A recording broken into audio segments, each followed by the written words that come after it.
Magandang araw sa lahat. Welcome po ulit dito sa atin channel, Ang Biyahe e Komida. Maraming salamat sa lahat ng nag-subscribe, indeed.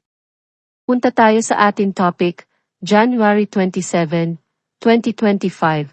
Muntinlupa Court orders takedown of Pepsi Paloma teaser video.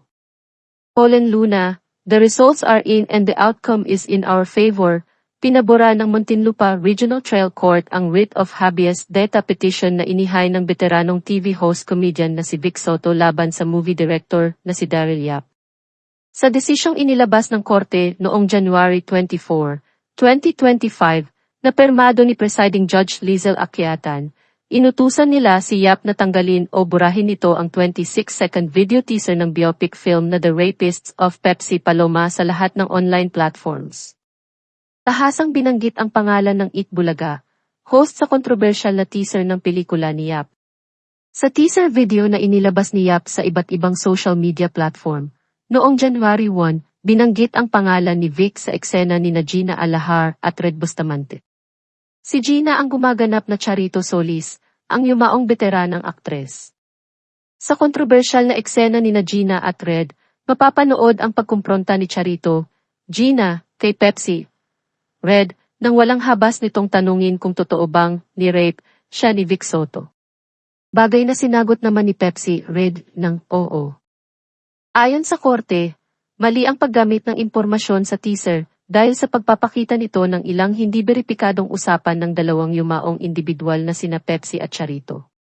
Mababasa sa court order, ang respondent na si Daryl Ray Spike B. Yap at sinumang tao o entity na kumikilos sa kanyang ngalan, kabilang ang production team ng Vin Sentiments ay order na tanggalin, ibaba at alisin ang 26 na segundong teaser video mula sa mga online platform, social media, o anumang iba pang medium para sa maling paggamit ng nakolektang data impormasyon sa pamamagitan ng paglalahad ng isang pag-uusap sa pagitan ng dalawang yumaong individual na hindi mapapatunayan na talagang nangyari. Gayunpaman, pinayagan pa rin si Daryl ng korte na magpatuloy sa produksyon at pagpapalabas ng The Rapists of Pepsi Paloma. Saad ng korte, the respondent, however, is allowed to proceed with the production and eventual release of the film, The Rapists of Pepsi Paloma. Samantala, kasunod ng desisyon ng korte ay ang pagbubuni ng asawa ni Vic na si Pauline Luna. Sa Instagram ngayong Lunes, January 27, ibinahagi ni Pauline sa Instagram ang isang pahina ng court order, kalakip ang pasasalamat sa Diyos sa pagpabor ng Muntinlupa Regional Trial Court sa hiling ng kanyang Mr.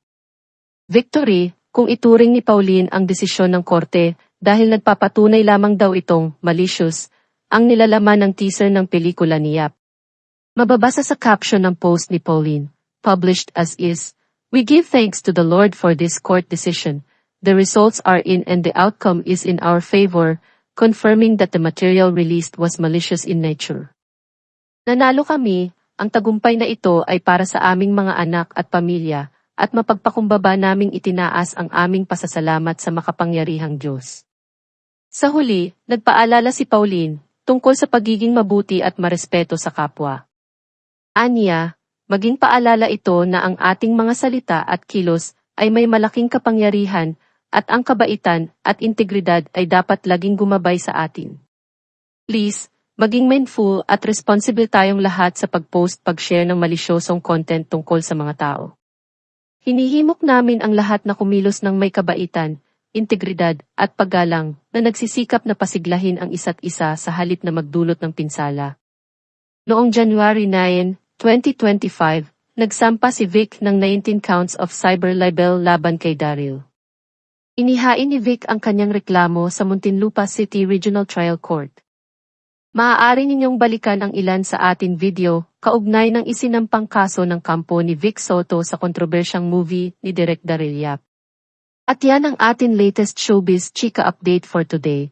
Huwag kalimutan mag-subscribe, click the notification bell for more showbiz chika updates, like and share the video at pakisuportahan po ang ating Facebook page. Maraming salamat sa lahat ng nag-subscribe, indeed. Magandang buhay sa lahat, paalam.